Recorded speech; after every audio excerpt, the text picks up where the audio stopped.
ဒီယာကွန်ဂိုဘောလုံးအဖွဲ့ချုပ်ကပရိသတ်တွေအနေနဲ့အီဘိုလာဗိုင်းရပ်စ်ကြောင့်အမေရိကန်နိုင်ငံကိုဝင်ရောက်ခွင့်ပိတ်ပင်ခံရတဲ့အတွက်ကမ္ဘာဖလားလက်မှတ်ဖိုးပြန်ပေးဖို့ကမ္ဘာဘောလုံးအဖွဲ့ချုပ် FIFA ထံတောင်းဆိုထားတယ်လို့သိရပါတယ်။အာဖရိကမှာအထူးသဖြင့်ဒီယာကွန်ဂိုနဲ့ယူဂန်ဒါမှာအီဘိုလာဗိုင်းရပ်စ်ကူးစက်မှုဖြစ်ပွားနေတာကြောင့်ကူးစက်ခံရသူ900ကျော်သေဆုံးသူ200ကျော်ရှိနေပြီး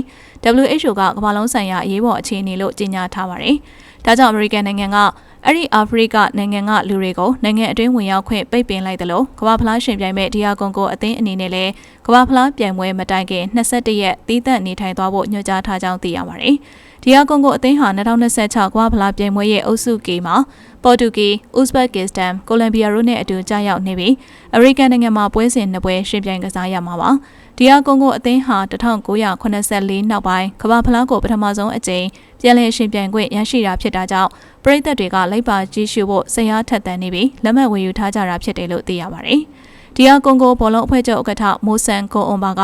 ပရိသတ်တွေအနေနဲ့ကမ္ဘာဖလားကြည့်ရှုခွင့်မရဘူးဆိုရင်လက်မှတ်ဖို့ပြန်အမ်းပေးဖို့ FIFA ကိုတောင်းဆိုထားပါတယ်။ဘာကြောင့်လဲဆိုတော့လက်မှတ်ဖို့ကနည်းနည်းဈေးများတာကြောင့်ပါဘောလုံးကိုချစ်တဲ့ကမ္ဘာဖလားကိုချစ်တဲ့ကျွန်တော်တို့ရဲ့ပရိသတ်တွေဘာကိုမှမဆုံးရှုံးစေချင်ပါဘူးလို့ပြောကြားခဲ့ပါတယ်။